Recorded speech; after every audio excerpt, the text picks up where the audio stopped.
Hey, what's up guys, Sirbear here, and I thought that in this video I would talk about my top 10 favorite survival games. These are in no particular order, but I thought that it would be cool to display these. It kind of gives you a vibe of what the channel is going for and what I'm going for. Again, these are in no particular order, but let's start with the first one, which is Dayz. Dayz is one of the first survival games that I played. It really got me into the genre, and although I don't really play that much PvP anymore, largely due to time constraints, the mods in this game are what keeps this game going for sure. Although the development of this game has been quite a mess, the mods and the modding community as a whole has really kept this game alive and thriving. At number 2 we have Scum, and unlike Dayz, this game doesn't have any mods yet, although it is on the roadmap, but Scum overall is already showing a more refined platform. If this game ever turns on modding and releases a decent dev kit, then I don't know what would happen. As of recording this video, they are working on traders and NPCs, so you can basically find anything in the game and go sell that, just like you can on Dayz servers, but then with mods. And once again, Scum doesn't have any mods yet, so if they already have all of this stuff in the vanilla game, you just imagine what would happen if mods become available. Also, the building in Scum is insane. You can basically find any house and build in it. The only thing that's a shame is, just like Dayz, if there's a table or a refrigerator in there, you can't get rid of it. At number 3 we have Ark, and Ark is a game that I bought really early on, and it turned out very different than I thought it would, but it's a kick-ass game. I am not complaining. The taming, breeding, and building in this game is insane. See, I thought I'd be buying Caveman Simulator, but turns out I'm basically playing dinosaur Pokemon, and I love it. A similar game to Ark is Conan Exiles, and I know that the devs don't like that comparison, but it really is. However, just like the Scum Dayz relation, I think that Conan offers a bit more of a refined platform, and I absolutely love Conan, but I can't really say that I'm too fond of the biomes. The desert's very deserty and the swamp's very swampy. Regardless of that, they've made it look beautiful, they've made the game very polished, and the animations when you hit a rock are so good. The 5th game on my list is No Man's Sky, and I did not think that this would be one of my favorites when I bought it. In fact, I bought it pretty late, and everybody told me that I shouldn't buy this because of all of the, the negative stigma around No Man's Sky with the launch. But the game always fascinated me, and as soon as I played it, I kind of didn't fall in love with it immediately. It took real persistence and real tenacity to get through that starting area before I actually started figuring out what the game was, and I loved it. I fell in love with it, exploring new planets, naming them after myself because of course colonialism, finding new species of plants and rocks and animals and giving them names like poo poo pee pee. It's great. I love it. Then for number 6, a very similar game to No Man's Sky, at least to how it is perceived by the community, is Fallout 76. This game also didn't have too great of a launch, and again, a lot of people were like, yeah, you shouldn't buy this, but I was like, I don't know, man,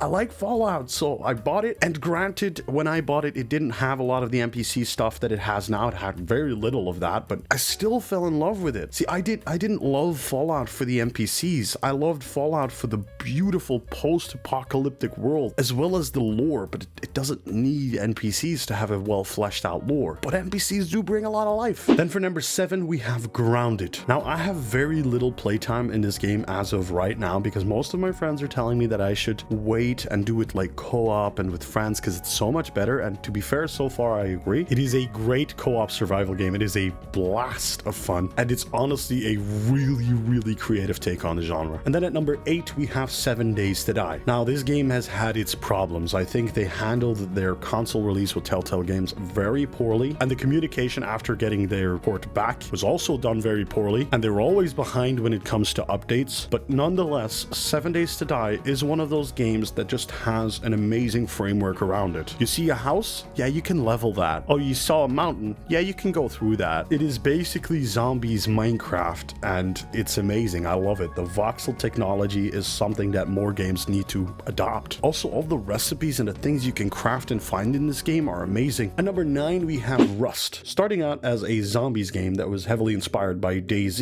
it is weird to see where this game is. Just like Ark, it has gone very different to what I expected and what I initially purchased. Nonetheless, Rust is an insane PvP game, and it's actually one of the only survival games that I still play for the PvP of it, largely because of the wipes and the fact that I don't have to sink in outrageous amounts of time to then get raided anyways. The PvP is fast-paced, the grinding and the loot finding is also pretty fast-paced, although I do still prefer Rust in an RP setting like I do with most survival games nowadays. But goddamn, the updates in the last couple of years have have been insane. And then for the last game, I really had to put this one in. It's one that we really can't play anymore. It's H1Z1 Just Survive, the original H1 game. This one came out before King of the Kill, and it was an amazing, amazing game. Together with Rust, Ark, and Dayz, this is what got me into survival, and this is the one that I enjoyed playing the most with friends. I don't know what it is with this game, but you've got the movement of Fortnite, the looks of Dayz, and a boatload of things to do. I mean, one thing that I remember from H1Z1 Just Survive that I still do not understand that other zombie survival games don't have is that you could pick up a crowbar, go to any car wreck, and basically get scrapped from it. And this is something that makes so much sense. I mean, you're looking for metal in a survival game, and there's wrecked cars everywhere that are made out of aluminum. So yeah, Just Survive has been a staple for the survival genre, in my opinion. And that's gonna be it for this video.